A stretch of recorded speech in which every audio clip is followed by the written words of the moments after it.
자, 지난번에 제가 로댕의 그 생각하는 사람에 대해서 말씀드린 적이 있었습니다. 기억하시나요? I once mentioned Rodin's The Thinker in a previous sermon. Do you remember? 근데 이번에 제가 이 목회자 세미나에 참석을 했다가 그것을 제가 직접 제 눈으로 보고 왔습니다. But you know what? This time I had an opportunity to attend a pastoral seminary where I was able to see it with my own eyes. 제가 설교했던 것이 직접 제 눈앞에 그대로 보여지니까 굉장히 신기하더라고요. It was truly fascinating to see in person what I've previously preached about. 그것도 열흘 만에 선교한 지 열흘 만에 그것을 보게 된 거예요. And that only 10 days after my sermon. 그래서 아주 가까이서 그것들을 살펴보면서 사진도 여러 장을 찍었습니다. So I took a close look at it and took several photos. 게다가 강의를 하신 목사님께서 그 지역의 역사를 이렇게 상세하게 설명을 해주셨는데 그것 때문에 그것들을 보면서 더 많은 영감을 얻을 수가 있었습니다. Moreover, the pastor who gave the lecture explained the history of the area in detail, which allowed me to gain even more inspiration of what I was seeing. 역시 말로만 듣는 것보다는 뭐예요? 직접 보는 것이 훨씬 좋더라고요. Yeah, seeing something firsthand is far better than just hearing about it. 그래서 성경의 역사들도 이렇게 기회가 되면 직접 가서 보는 것이 훨씬 낫겠다라는 생각을 해봤습니다. It made me think it would be great to see biblical history in person if I ever got the chance. 저는 그런 생각을 했는데 로댕은 과연 무슨 생각을 하고 있을까요? But what do you think Rodin's The Thinker is contemplating? 그래서 저도 로댕의 작품을 보면서 곰곰이 한 번 더 생각을 해봤습니다. So, as I started looking at the sculpture, I began thinking. 그런데 그때 바로 제 눈에 들어왔던 것이 바로 그 생각하는 사람 바로 위에 있는 새 망령들이라는 형상이었습니다. That's when I noticed something above the thinker, a figure called the Three Shades. 위에 보이시나요? 저 꼭대기에 있는 건데 이걸 떼어서 이렇게 크게 만들어 놓은 겁니다. 이것은 지옥에 갇힌 영혼들이 자기들이 처한 운명이 어떤 것인지를 드디어 깨닫고 절망하는 그런 찰나, 절망을 딱 하는 순간 그 찰나를 형상화한 것이라고 합니다. This sculpture depicts the very moment when souls trapped in hell realize their fate and fall into utter despair. 이게 뭐 막 구워진 게 보이십니까? 얼마나 절망적이었으면 몸이 저렇게까지 구부러졌을까요? How hopeless must they have felt for their bodies to be bent in such agony. 그리고 그들이 그렇게 절망하게 된 원인은 도대체 무엇이었을까요? And what was the cause of their despair? 그것은 자기들이 이제는 어떤 희망도 가질 수 없었기 때문이었습니다. This despair was caused because they had lost all hope. 실제로 이 작품에 영향을 주었던 단테의 신곡 중에 지옥편을 보면은 이런 경고문이 그 지옥문 앞에 쓰여 있다고 합니다.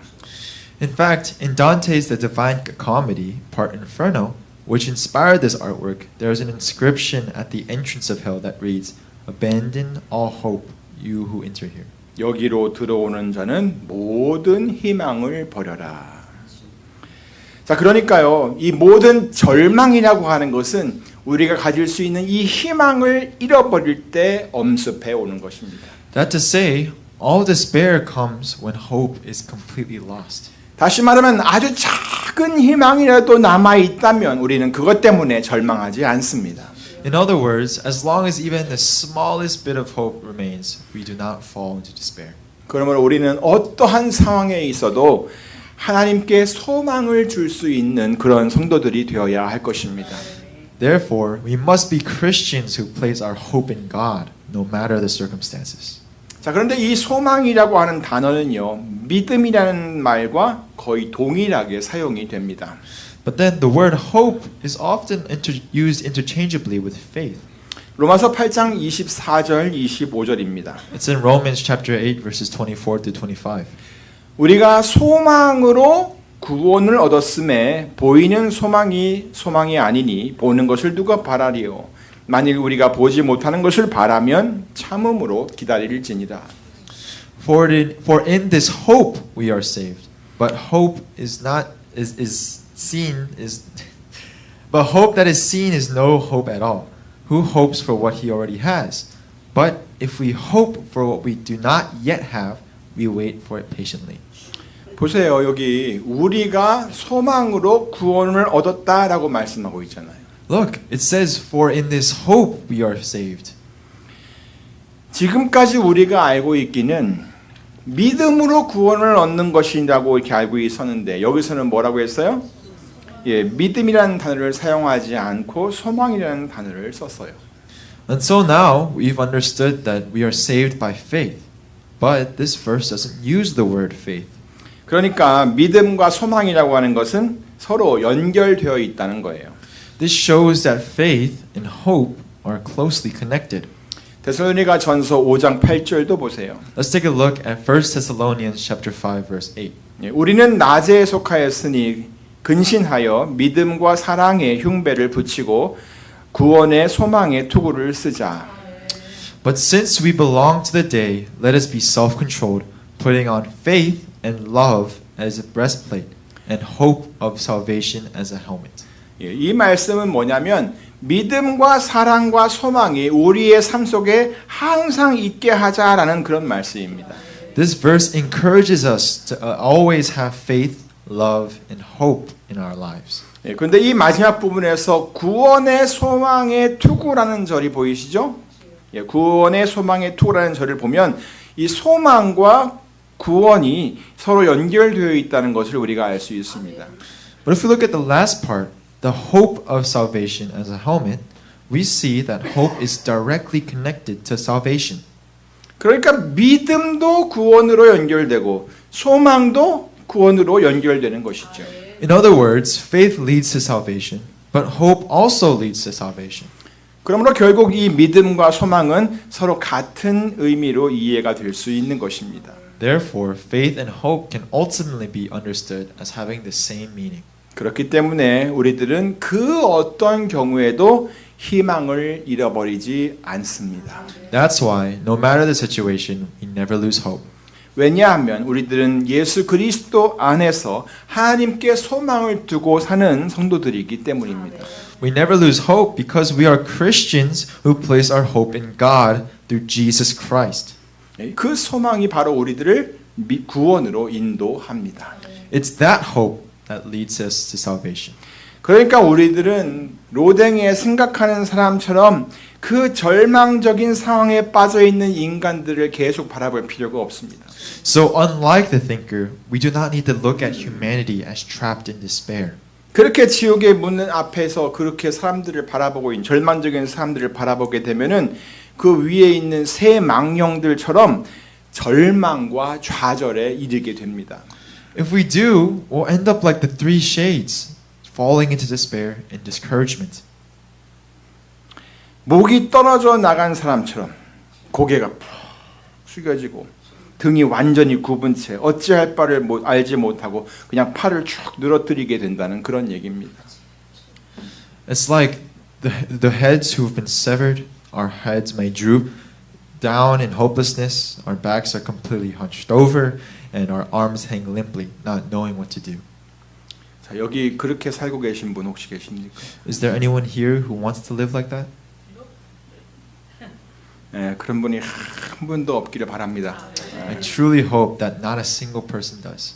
근데 계속해서 이 세상을 바라보거나 또 멸망으로 그렇게 치달아가는 이 세상 사람들을 바라보면 그렇게 절망에 빠질 수밖에 없습니다. But if we keep focusing on the things of this world or on those heading toward destruction, despair will be inevitable. 그렇기 때문에 매일매일의 삶이 지옥같이 변하는 거예요. That's why so many people feel like their daily lives are like hell. 매일같이 바라보고 매일같이 생각하는 게 그런 것들 뿐인데 어떻게 삶이 천국으로 바뀌겠습니까? If what they see and think about every day is filled with hopelessness, how can their lives ever be transformed into heaven? 그러므로 매일매일의 삶이 천국과 같이 되려면 날마다 하나님을 향해 시선을 돌려야 하는 것입니다. Therefore, if we want our daily lives to be like heaven, we must turn our eyes to God every day. 하나님께서 여러분들을 사랑하시잖아요. You know that God loves you. 그래서 자기 아들을 내어주시기까지 하시면서 우리들의 죄를 담당시키신 것 아니에요? That's why he gave his son, placing the burden of our sins upon him. 또 그런 은혜를 베풀어 주시고 우리들에게 또 믿음이라고 하는 것도 갖게 해 주셨어요. And he didn't stop there. He poured out his grace and gave us faith. 어디 그뿐입니까? But that's not all. 우리들이 장차 누릴 그 영원한 생명도 다 선물로 주셨어요. He has also given us the gift of eternal life that we will enjoy in the future. 다시 말해서 우리들이 이 땅에서의 생명이 유지가 되든 아니면 그 생명의 끝이 나든 우리는 이제 아무런 그런 것과 상관이 없는 사람이 된 것이란 말이에요. In other words, whether our earthly lives continue or come to an end, it no longer matters. 왜냐하면 우리는 예수 그리스도 안에서 영원한 생명을 얻은 사람들이기 때문입니다. Why? Because we received eternal life in Jesus Christ. 하나님께서 우리들을 위해 예비하신 그 나라는 영원한 나라예요. The kingdom of that God has prepared for us is everlasting. 그리고 그곳은 정말로 아름답고 또 아픔도 슬픔도 없어요. It is a place of true beauty, free from pain and sorrow. 참된 평화가 있는 곳이라는 말씀이에요. It is the place of perfect peace. 그러므로 우리는 항상 하나님을 바라볼 수 있도록 우리들의 시선을 힘을 다해 하나님 쪽으로 바꿔야 합니다. Therefore, we must do everything in our power to shift our focus towards God. 하나님께서 하신 일을 생각하세요. Think about what God has done. 그리고 하나님께서 앞으로 우리들을 위해 하실 일들을 또 바라보세요. Look forward to what He will do for us. 그렇게 해서 하나님의 능력과 위로와 또 평강이 여러분의 모든 삶에 가득하게 임하게 하시기를 간절히 바랍니다. I sincerely pray that God's power, God's comfort, and God's peace will fill your life as you fix your eyes upon Him. 오늘 본문은 예수님께서 길을 가시다가 어떤 한 사람을 보았다라는 것으로 시작을 합니다. Today's scripture begins with Jesus seeing a certain man as he was walking along. 물론 제자들도 그 사람을 보았을 것입니다. Of course, his disciples saw him too. 그런데 그 사람은 예루살렘 성에서 모르는 사람이 없을 정도로 잘 알려진 사람인 것 같습니다. But it seems that this man was well known in Jerusalem, almost as if no one in the city was unaware of him. 왜냐하면 제자들이 예수님께 질문했던 그 질문 속에 벌써 그 사람에 대한 정보가 그냥 봤는데 그 사람에 대한 정보가 다 소개가 되고 있기 때문입니다. Why? It's because in the disciples' questions, all the key details about this man are already included. 자, 어떤 정보였죠? What information did we find? 첫 번째 그 사람은 소경이었어요. Well, number one, he was blind. 둘째 그 사람은 날 때부터 소경이었어요. And number two, he was blind since birth. 여기서 첫 번째 정보는 그냥 누구나 쉽게 다 알 수 있는 그런 정보입니다. Now, the first detail is something anyone could easily recognize. 그런데 두 번째 정보는 그 사람에 대한 소문이 좀 이렇게 어느 정도 퍼져 나갔을 때에 그때야 알 수 있는 그런 정보입니다. But the second detail, knowing that he was blind since birth, could only be known if someone knew the man and talked about him. 왜냐하면 그 사람이 날 때부터 앞을 보지 못했다라고 하는 그 사실은 누군가가 그것에 대해 말해주지 않았다면 정확히 알 수가 없는 정보이기 때문입니다. If no one had specifically mentioned it, no one could have known that he was blind since birth. 그러니까 예수님께서 이 사람을 보았을 때는 아주 많은 사람들이 바로 이 사람에 대해서 또 그 사람이 처해 있는 그 상황에 대해서 잘 알고 있었다는 사실입니다. So when Jesus saw this man, it meant that people were already aware of his situation. 그래서 제자들은 그 소경을 바라보고 있는 예수님에게 정보를 다 알고 이렇게 또 묻습니다. And the disciples asked Jesus, who sees the blind man, and ask, 예. 어떻게 물었냐면은 선생님, 이 사람이 소경으로 난 것이 네 죄로 인함이오니까라고 물었어요. Rabbi, who sinned, this man or his parents, that he was born blind? 자, 여러분. Now everyone, 여러분은 지금 이 제자들이 이 소경이 처한 상황을 보면서 안타까워하고 있다고 생각을 하십니까? do you think the disciples empathized with the blind man's situation? 예? 어때요? 안타까워하는 것 같아요? 네, 아니에요. Yeah, no, they weren't. 그러면 그것이 아니라면 제자들이 이런 질문을 한 이유가 도대체 무엇인 것 같습니까? If that were the case, why would they ask such a question? 바로 그가 그렇게 된 것이 도대체 그 원인이 무엇인지를 알고 싶어서 물었던 것입니다. They were more interested in knowing the cause of his condition.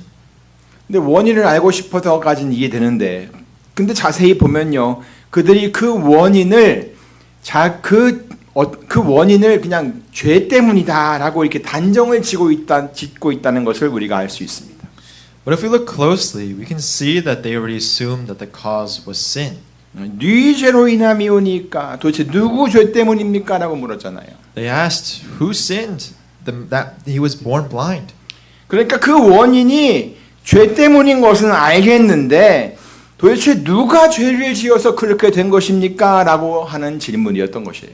In other words, they were saying, we know sin is the cause, but whose sin is it? Who is responsible for this? 자, 여러분은 어떤 사람이 어려운 일을 만났을 때 그들이 처한 상황을 보면서 혹시 이 제자들과 비슷한 생각을 하지는 않습니까? Don't we also think the same way when we see someone going through difficulties? 그래요, 안 그래요? 안 그렇길 바랍니다. 어려움을 만난 사람을 보면요, 그들의 아픔과 어려움을 막 공감하려는 마음을 가져야 하는 것이 당연한 것 아니겠습니까? When we see people suffering, our first response should be to empathize with their pain and struggles. 근데 많은 사람들이 제일 먼저 하는 게 뭐냐면 도대체 그 원인이 뭔지를 알고 싶어 한다는 거예요. But often, instead of doing that, we rush to figure out why they are in that situation. 자기도 똑같은 죄인이면서 다른 사람을 죄인 취급하고 있어요. We act as if it's their fault, as if they must have done something wrong. 자기도 맨날 실수도 하고 어려운 일을 만나고는 하잖아요. Don't we also make mistakes and face hardships in our life? 그러면서도 자기는 나는 어쩔 수 없는 상황에 그랬어 라고 말하고, 다른 사람의 경우는 그 사람이 무슨 잘못을 했기 때문에 그렇게 되었다라고 말을 한다는 겁니다. And when we do, we justify ourselves saying, I had no choice, it wasn't my fault. But when it comes to others, we quickly assume they must have just done something wrong to deserve this. 사람이 말을 할 때는 상대방의 입장에서 한 번쯤은 생각을 해보고 그 다음에 적절한 말을 내어야 하는 겁니다. Before we speak, we should always take a moment to put ourselves in the other person's shoes and choose our words carefully. 그리고 어려움을 만난 사람을 보거든 무조건 무조건 그 마음을 위로해주고 또 그를 품어주어야 하는 거예요. And whenever we see someone in distress, our response should always be to comfort and embrace them. 우리 한미은혜 성도들은 절대 말을 함부로 내지 마시기를 바랍니다. I urge you, please be mindful of your words. 그리고 항상 가슴이 따뜻하고 하나님의 사랑을 이렇게 잘 나타낼 줄 아는 그런 성도가 되시기를 부탁드립니다. Let us strive to be warm-hearted, people who reflect God's love in everything we do. 그래서 예수님께서 저들에게 대답을 하시잖아요. And that's why Jesus responds to the disciples like this. 3절입니다. Is in verse 3. 이 사람이나 그 부모가 죄를 범한 것이 아니라 그에게서 하나님의 하시는 일을 나타내고자 하심이니라. Neither this man nor his parents have sinned, but this happened so the work of God might be displayed in his life. 그가 나면서부터 소경이 된 것은 그 사람이 죄를 지었기 때문에 그렇게 된 것이 아니라는 거예요. Jesus makes it clear that this man was not born blind because of his own sin. 그리고 그 부모의 죄 때문에 그렇게 된 것도 아니래요. Nor was it because of his parents' sin. 그러면 무엇 때문이었다는 거죠? Then what was the reason? 그 사람에게서 하나님이 하시는 일을 나타내고자 하심이니라. It says Jesus, this happened so the work of God might be displayed in his life. 자, 그러니까 이게 무슨 말이에요? So, what does this mean? 그에게서 하나님께서 과연 어떻게 일하고 계시는지 그것을 좀 봐라라는 그런 얘기입니다. Isn't Jesus telling them to see how God is at work in this man's life? 다시 말해서 우리들이 바라보아야 할 것은 그 소경이 처한 어떤 어려운 상황이 아니라는 거예요. In other words, the focus should not be on his condition. 그러면 무엇을 보라는 거죠? Then what should we look at? 그렇죠. 하나님께서 그의 삶 속에서 어떻게 일하고 계시는지 그것을 보라는 거예요. That's right. We should look at how God is working in his life. 그러므로 사랑하는 성도 여러분, Therefore, beloved congregation, 여러분의 삶에 어떤 어려움이나 문제를 만나거든 그 문제만 바라보아서는 안 되는 겁니다. when you face problems in life, do not focus only on the problem. 문제만 바라보면 머리만 찌끈찌끈 아파요. If you fix your eyes only on the issue, your head will ache. 그리고 자꾸만 마음이 불안해져요. You'll get more anxious, 기쁨도 사라져 버리고요. and your joy will disappear. 아무리 맛난 음식을 갖다 주어도 입맛이 하나도 없어요.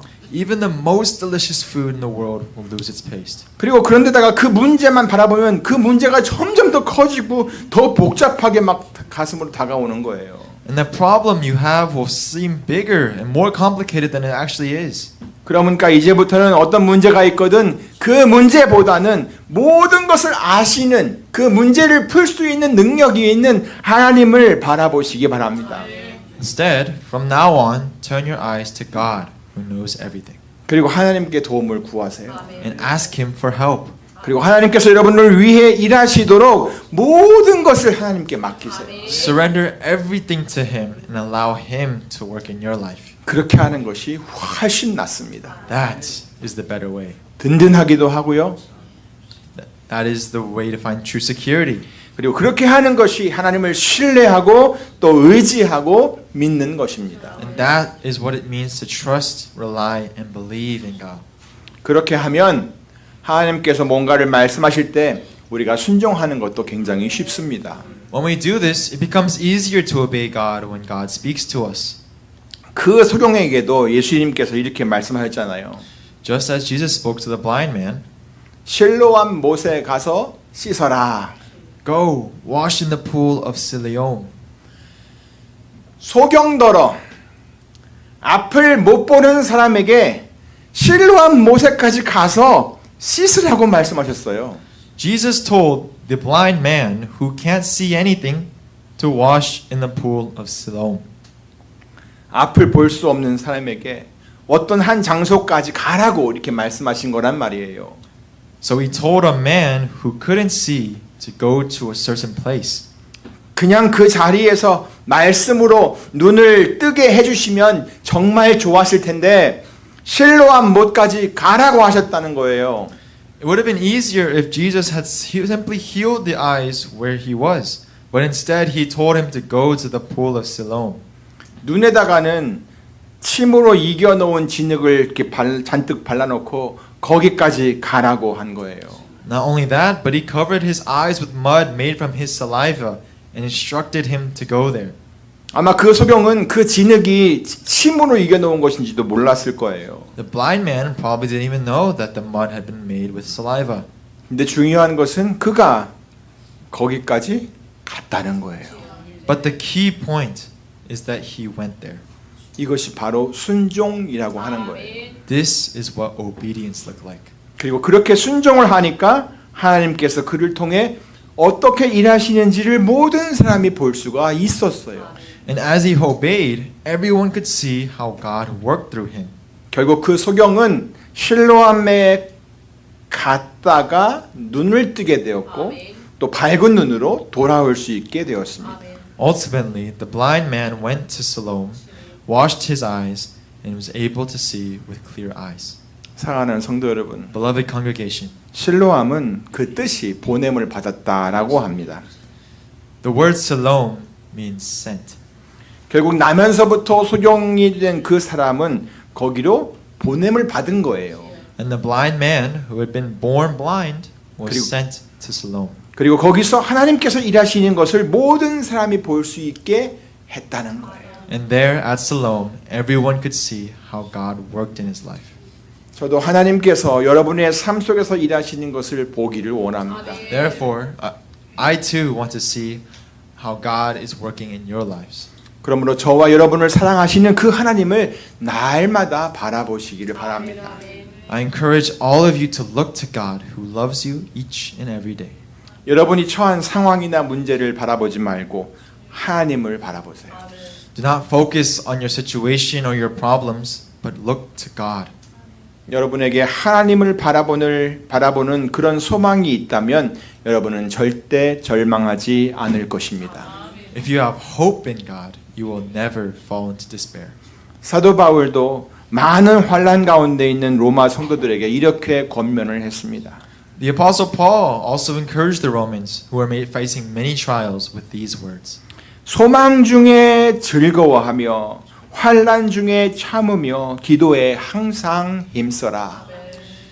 Be joyful in hope, patient in affliction, and faithful in prayer. 주께서 일하십니다. The Lord is at work. 주께서 여러분의 삶 속에서 지금 일하고 계십니다. The Lord is working in your life. 아무쪼록 하나님을 바라보는 시선을 잠시도 놓치지 않고 살아가는 성도들이 다 되시기를 우리 주 예수 그리스도의 이름으로 축원합니다. And I pray in the name of our Lord Jesus Christ, you all will be Christians who live as Christians who never lose sight of God, keeping your focus on Him at all times. 기도하겠습니다. Let us pray. 하나님 감사합니다.